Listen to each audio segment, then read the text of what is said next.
सुप्रभात बच्चों। तो आज हम हमारे संस्कृत विषय का जो महत्वपूर्ण अंश है अपठित गद्यांश उसे करेंगे। अपठित गद्यांश सबसे पहले हम इसका अर्थ समझ लेते हैं। अपठित गद्यांश का अर्थ क्या होता है? अपठित गद्यांश जो है अ प्लस पठित, इससे मिलकर बना अ प्लस पठित। अ का अर्थ होता है नहीं, इसका प्रयोग जो होता है वो नकारात्मक अर्थ में होता है। और पठित मीन्स पढ़ा हुआ, न पढ़ा हुआ।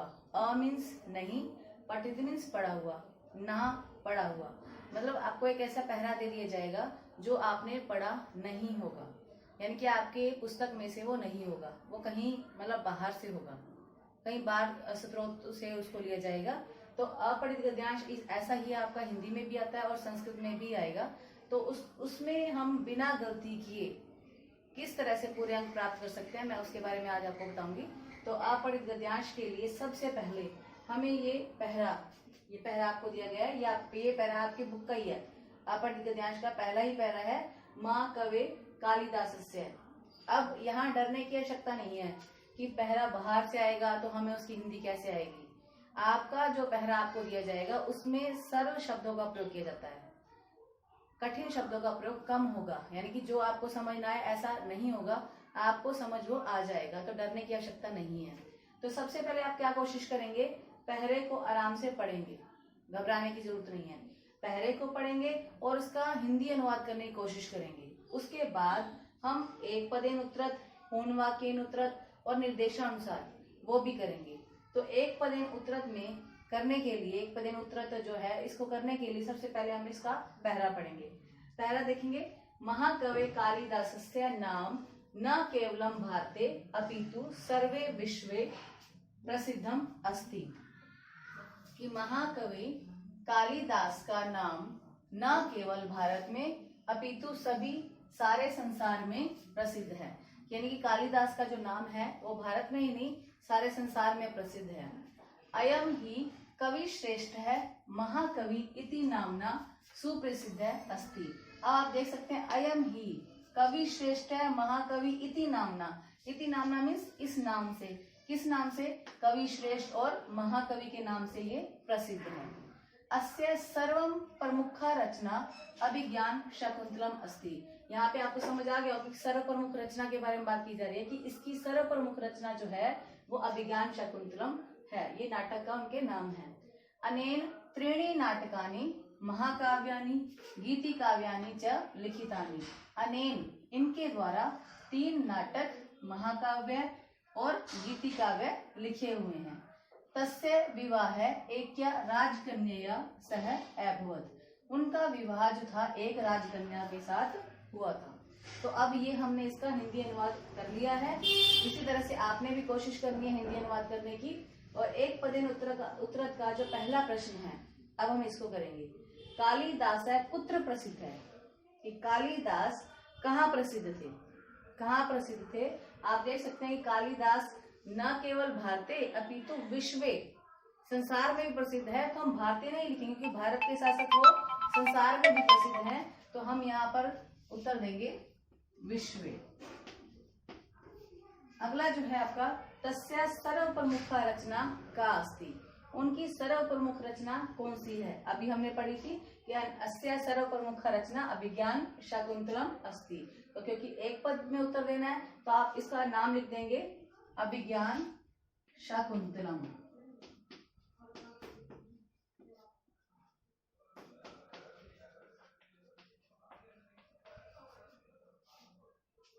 अगला है, अनेन कति नाटकानि रचितानि। कति नाटकानि, वैसे आपकी बुक में ये कहानी होगा परंतु यहाँ पर कति आएगा कि कितने नाटक उन्होंने रचे हैं। कितने नाटक रचे हैं? 3। त्रीणी लिखा हुआ है तो हम यहाँ लिख देंगे त्रीणी। और सबसे पहले यहाँ जरूरी बात क्या ध्यान रखनी है कि आपको ये सारे उत्तर ही आपके इस पहरे में से ही मिलेंगे। तो पहरे के सारे शब्दों को आपने देखकर सोच समझकर यहाँ लिखना है। अगर आपने लिखते समय गलती कर दी तो आपके वहां पे अंक कट सकते हैं। पूर्ण वाक्य उत्तरत, मतलब पूरे वाक्य में आपको उत्तर देना है। कालिदासेन किम किम लिखितम। कालिदास के द्वारा क्या क्या लिखा गया है? तो आप यहाँ देख सकते हैं, त्रीणि नाटकानि महाकाव्यानि गीति काव्यानि च लिखितानि। तो यहाँ पे अनेन शब्द है, अनेन की जगह यहाँ पर आ जाएगा कालिदासेन। प्रश्न के अनुसार इसका उत्तर दें। तो कालिदासेन त्रीणि नाटकानि महाकाव्यानि गीति काव्यानि च लिखितानि, ये इसका उत्तर हो जाएगा। अनेन के स्थान पर हम लिख देंगे कालिदासेन। तो ये आपका पूर्ण वाक्य का पहला का उत्तर हो जाएगा। अगला है आपका तस्य विवाह कया सह अभवत। यहाँ भी आप समझ सकते हैं कि उनका विवाह किसके साथ हुआ था। तो ये आपका यहाँ दिया हुआ है तस्य विवाह एक्य राजकन्या सह अभवत। तो ये हमने पूर्ण वाक्य क्या आप स्वयं लिखेंगे, क्योंकि यहाँ पर जगह नहीं है तो आप इसको स्वयं लिख सकते हैं, मैंने आपको उत्तर बता दिए हैं। तो ये इस तरह से आप पहले पहरे की हिंदी करेंगे, एक पदेन उत्तर देंगे, पूर्ण वाक्य में उत्तर देंगे। और पूर्ण वाक्य में भी ध्यान रखना है कि आपको पहरे में से ही सारे शब्दों को लेना है, ठीक है। अब हम जो महत्वपूर्ण बात है उस पर आते हैं। वो महत्वपूर्ण बात है हमारी निर्देशानुसार उत्तर। निर्देशानुसार उत्तर देना है तो वो कैसे देंगे,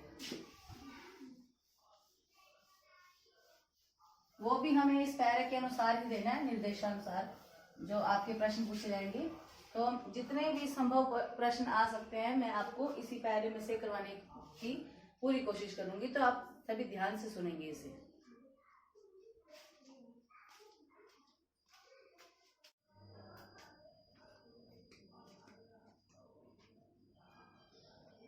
तो आगे हम अगला जो पाठ है हमारा, आगे अगला पाठ है निर्देशानुसारम उत्तरत्। निर्देशानुसार उत्तर दीजिए।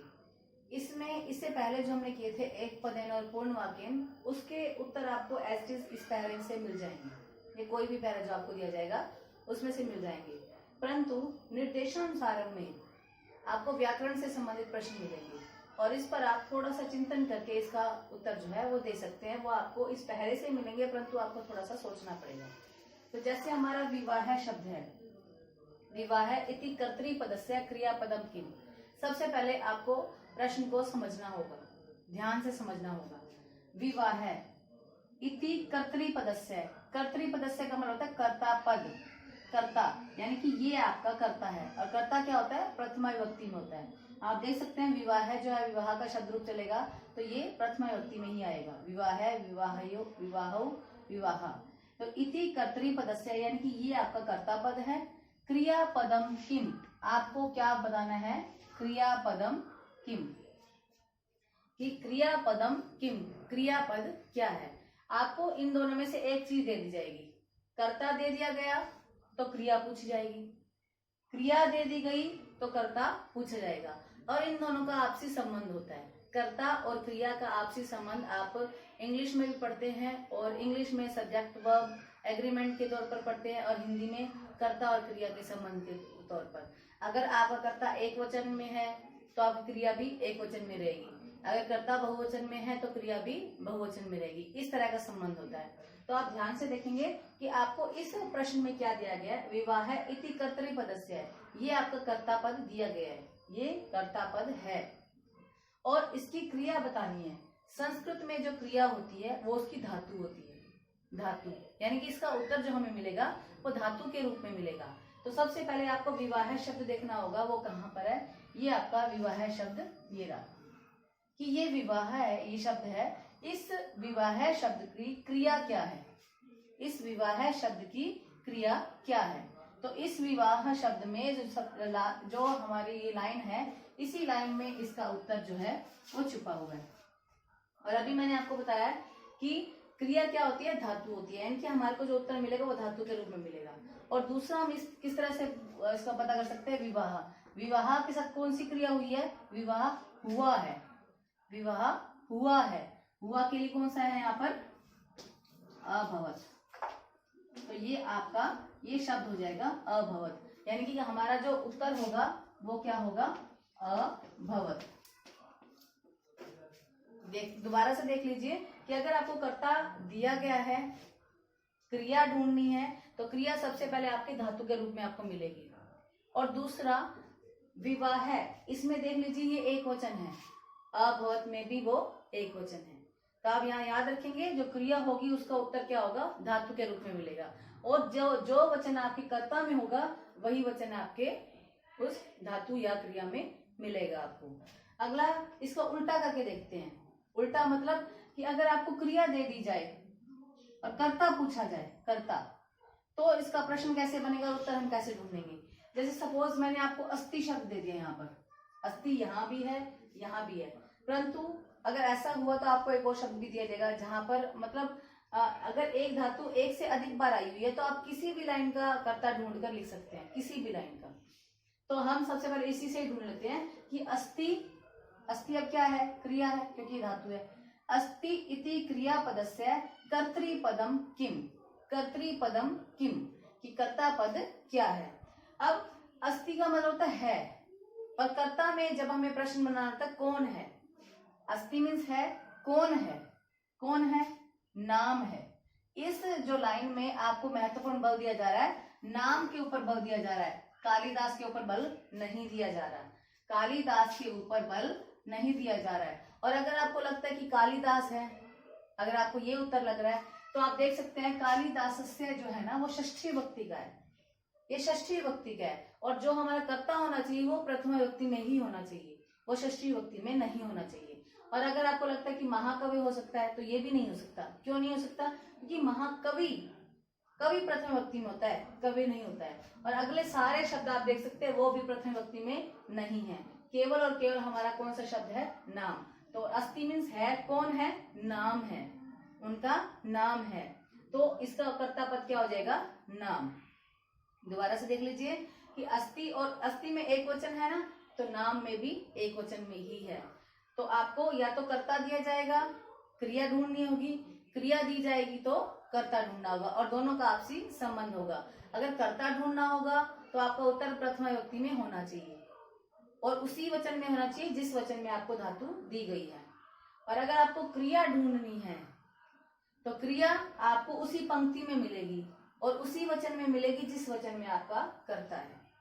ठीक है, अगला देखेंगे, रचना इति विशेष्य पदस्य विशेषण पदम किम, रचना इति विशेष्य पदस्य विशेषण पदम किम, कि रचना जो है ना ये आपका विशेष्य है, इसका विशेषण बताओ, विशेषण पद किम, विशेषण पद क्या है, ये आपको पूछा गया। अब सबसे इसमें भी आपसी संबंध होता है। आपसी संबंध कैसे, कि जो चीजें विशेष्य में है, जो चीजें कहने का मतलब है जो पुरुष, जो लिंग, जो विभक्ति, जो वचन आपके विशेष्य में है, वही सब चीजें आपके विशेषण में होनी चाहिए, ये कंपल्सरी है। ठीक है, जैसे हम ये नहीं कहते अच्छा लड़की, अच्छा लड़की नहीं कहते, अच्छी लड़की कहते हैं। लड़की स्त्रीलिंग है ना, तो स्त्रीलिंग वाला शब्द ही लगाते हैं अच्छी, अच्छा लड़का। अब लड़का पुल्लिंग है तो हम शब्द भी पुल्लिंग वाला ही लगाएंगे। अब देखेंगे ध्यान से कि रचना ये विशेष्य पद है, रचना क्या है, विशेष्य पद। हमें क्या बताना है, विशेषण। सबसे पहले हमें ये पता कर लेते हैं विशेष्य होता क्या है। विशेष्य क्या होता है, ऐसा व्यक्ति या कोई भी व्यक्ति या कोई भी वस्तु जिसकी विशेषता बताई जाती है, कोई भी व्यक्ति या वस्तु जिसकी विशेषता बताई जाती है वो बन जाता है विशेष्य, और जिस शब्द से विशेषता बताई जाती है वो बन जाता है विशेषण। जैसे राम ईमानदार है, अब किसकी विशेषता बताई जा रही है, राम की, तो राम बन जाएगा आपका विशेष्य।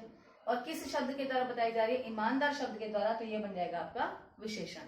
तो अब हम रचना की, रचना क्या है, हमारा विशेष्य है, इसका विशेषण हमने बताना है। तो रचना ढूंढेंगे सबसे पहले, रचना ये रहा शब्द हमारा, रचना ये शब्द है, ये विशेष्य शब्द है, इसका विशेषण बताना है। अब विशेषण मतलब जो विशेषता बता रहा है। रचना, रचना की विशेषता क्या है कि वो प्रमुख है, तो इसका उत्तर जो हो जाएगा वो हो जाएगा प्रमुख। ठीक है, और आप देख सकते हैं रचना प्रथम विभक्ति और स्त्रीलिंग में है, एक वचन है, तो प्रमुख भी स्त्रीलिंग, प्रथम विभक्ति और एक वचन में ही है, ये ध्यान रखेंगे आप। अगला देखेंगे, सहयोगे का विभक्ति अत्र प्रयुक्ता, अत्र मीन यहाँ, सहयोगी यानी कि सह जो शब्द है इसके साथ कौन सी विभक्ति लगी हुई है, ये रहा हमारा सह, सह ये रहा, सह के साथ कौन सी विभक्ति लगी हुई है, तो राजकन्या। अब यहाँ देखो सह के साथ यहाँ अगर यहाँ ढूंढेंगे अभवत, तो अभवत धातु, अभवत धातु है, विभक्ति नहीं है यहाँ पर, तो इससे पहले वाला शब्द है राजकन्या, ये रहा राजकन्या। तो ऐसा शब्द हमने कहाँ सुना हुआ है, कहाँ पढ़ा हुआ है, राजकन्या, राजकन्या में राजकन्या का शब्द रूप है, तो ये तृतीय विभक्ति में रहेगा। तो जैसे लत्या शब्द होता है हमारा, तो हम यहाँ इसका उत्तर देंगे तृतीय। अगला देखेंगे, सुप्रसिद्ध है इति शब्दे किम उपसर्ग है। उपसर्ग या प्रत्यय कुछ भी पूछा जा सकता है आपसे। उपसर्ग क्या होता है कि जो ऐसे शब्दांश जो मूल शब्द के आगे लगते हैं, अब सुप्रसिद्ध है, इसमें प्रसिद्ध जो है ना, ये प्रसिद्ध आपका मूल शब्द है, इसके आगे क्या लगा हुआ है, सु, तो ये आपका उपसर्ग बन जाएगा, सु उपसर्ग। इसी तरह से आपसे प्रत्यय पूछा जा सकता है। सपोज आपको दे दिया द्रष्टुम या पातुम इति क्रियापदस्य क्या प्रत्यय कि कौन सा प्रत्यय है, तो तुम आपको पहचान बताइएगी, तुमुन प्रत्यय में होती है, तो पा प्लस तुमुन या तुमुन प्रत्यय इसका उत्तर होगा। और इसके अलावा और कौन से प्रश्न आ सकते हैं, किसी भी विभक्ति के बारे में पूछा सकता है। कोई भी शब्द आपको दे दिया जाएगा, वो पूछेगा कि इसकी विभक्ति बताओ या इसका वचन बताओ, या फिर धातु दे दी गई, जैसे सपोज अभवत है या अस्ति है, अस्ति इति पदस्य क्या लकार है, इसमें लकार बताओ। जब आप धातु याद करोगे तो आपको पहचान याद हो जाएगी कि अगर अ लगा हुआ है, अभवत, जैसे यहाँ पे अभवत है, अभवत में अ लगा हुआ है तो ये लंग लकार होगा। अस्ति में भी अ है लेकिन ये अस्ति पट्टी की तरह चलता है, तो ये आपका लट लकार है। इसी तरह से कोई भी पुरुष, कोई भी वचन, कुछ भी यहाँ पर प्रश्न के तौर पर पूछा जा सकता है, और इन प्रश्नों को आप ध्यान देंगे, ठीक है। और विभक्ति वचन तो आप बता देंगे, परंतु इसकी ये प्रैक्टिस आपने करनी है। और अगला हमारा जो टॉपिक है पत्र लेखन, उसको हम करेंगे।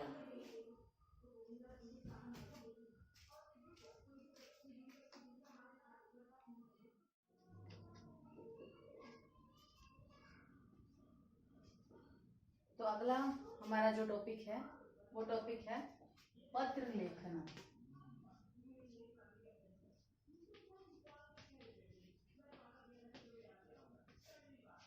पत्र लेखनम वो भी आपका संस्कृत में होगा। आपको संस्कृत में यहाँ पत्र लिखना नहीं है, आपको पत्र लिखा हुआ मिलेगा, परंतु उसमें कुछ शब्द जो है वो हटा दिए जाएंगे, मिसिंग होंगे, और उसके लिए आपको मंजूषा दी गई है। ये मंजूषा का मतलब होता है हेल्प बॉक्स। ये आपके इन शब्दों में शामिल नहीं है। जैसे आपको संस्कृत में रिक्त स्थान दिए जाते हैं, रिक्त स्थान के लिए आपको शब्द दिए जाते हैं, फिर वहां से आप चुनकर रिक्त स्थानों में भरते हैं। उसी तरह से आपको इंग्लिश में भी हेल्प बॉक्स मिलता है, संस्कृत में भी आपको ये मंजूषा का अर्थ होता है हेल्प बॉक्स। तो हेल्प बॉक्स में ये सारे शब्द हैं जिनका हमने प्रयोग करना है। तो सबसे पहले आप ये पत्र को समझने की कोशिश करेंगे कि इस पत्र किस लिए क्यों दिया गया, कैसे दिया गया है। कई बार क्या होता है कि पत्र का टॉपिक दे दिया जाता है कि सफलता पर पत्र लिखिए या बधाई पत्र दिया गया उसे फिल करिए, परंतु कई बार ऐसा होता है रिक्त स्थान को भरो। तो रिक्त स्थान के लिए हमें कुछ पता नहीं होता कि वो बधाई वाला है या सफलता वाला है या क्या है। तो सबसे पहले हम थोड़ा सा इसका अंदाजा लगाएंगे कि ये पत्र किस विषय से संबंधित है। तो प्रिय अनुजा अवनी डैश दिया हुआ आगे, सप्रेम अभिवादनम, कि जब किसी को पत्र लिखते हैं तो हम उसका नाम लिखते हैं, उसके बाद उसका नमस्ते वगैरह करते हैं, तो सप्रेम अभिवादन किया गया है। तिथि भी, अगर मंजूषा में आपको तिथि दी गई है तो आप वहां लिख सकते हैं। डैश पत्रम प्राप्तम, पत्रम पठित्वा मम मन डैश जातम भवती संस्कृत प्रतियोगितायाम प्रथमम स्थानम डैश। अर्थात हमें यहाँ कुछ समझ में आ रहा है कि संस्कृत प्रतियोगिता में उसने प्रथम स्थान प्राप्त किया है, तो उसके लिए अगर प्रथम स्थान प्राप्त किया तो किस चीज का पत्र होगा, ये बधाई का पत्र होगा। अवकाश के लिए भी पत्र आ सकता है, विवाह पर जाने के लिए भी पत्र आ सकता है, किसी भी विषय से संबंधित पत्र आ सकता है, परंतु आपने इसको ध्यान से फिल करना है। तो अब हम क्या करेंगे, हमें थोड़ा सा अंदाजा लग गया है कि ये बधाई पत्र है। बधाई पत्र के बाद हम ये मंजूषा जो दी गई है, इनके शब्दों को पढ़ेंगे और थोड़ा सा अनुवाद करने की कोशिश करेंगे। भवत्याः, आपका, भवती शब्द जो होता है वो आपके लिए यूज होता है, तो आपका। प्राप्तवती, प्राप्त किया। कोटिशः, करोड़ों। प्रणामः, प्रणाम। प्राप्तवती, यह दोबारा से आ गया तो प्राप्त किया। साफल्यम, सफलता। आनंदितम, आनंदित। तो यहाँ देखेंगे डैश पत्रम प्राप्तम, डैश पत्र प्राप्त हुआ। किसका पत्र प्राप्त हुआ, आपका पत्र प्राप्त हुआ। तो यहाँ पर ये आ जाएगा हमारा भवत्या पत्रम प्राप्तम। पत्रम पठित्वा मम मन, मेरा मन क्या हो गया था, आनंदितम। तो यहाँ पर हमारा उत्तर आ जाएगा आनंदितम। भवती संस्कृत प्रतियोगितायां प्रथम स्थानम, प्रथम स्थान क्या किया है उसने, प्राप्त किया है, प्राप्तवती। उसके बाद मत पक्षतः, मत पक्षतः मीन मेरी तरफ से डैश वर्धापनी, डैश बधाइयां, कितनी बधाइयां, करोड़ों, तो यहाँ पर कोटिशय शब्द है, कोटिशय वर्धापनी। भगवान इति अपि अधिकम डैश धातु, भगवान इससे भी अधिक क्या दे, सफलता दे, तो साफल्यम। पितृ चरणों डैश निवेदिते, अब माता पिता के चरणों में, पितृ चरणों का मतलब केवल पिता के चरण नहीं होते हैं, माता पिता के चरणों में अब वो क्या निवेदन कर रहा है, प्रणाम, प्रणाम है निवेद्यते। अगला है भवत्या अग्रजा कखग, तो ये हमने पत्र फिल कर लिया है। अब एक बात और भी ध्यान से सुनेंगे, पत्र का संकेत प्राप्त होने के बाद मंजूषा की अनुवाद जरूर करना है, और अगर आपने गलती से कहीं भी एक रिक्त स्थान गलत फिल कर दिया तो उससे आपके सारे के सारे भी गलत हो सकते हैं, सारे के सारे या 2-3 गलत हो सकते हैं। इसलिए जब भी आप पत्र लेखन करेंगे ध्यान से करेंगे इसको, नहीं तो आपके अंकों में कटौती हो सकती है, ये गलत फिल किए जा सकते हैं और आपके नंबर कट सकते हैं। आशा करती हूँ कि आपको अपठित गद्यांश और पत्र लेखन समझ आ गया होगा। उसके बाद आपको जो अभ्यास कार्य दिया जाएगा आप अपनी पुस्तक में या कार्यपत्र जो आपको दिया जाएगा उसमें करेंगे और यथाशीघ्र मुझे भेजेंगे। धन्यवाद।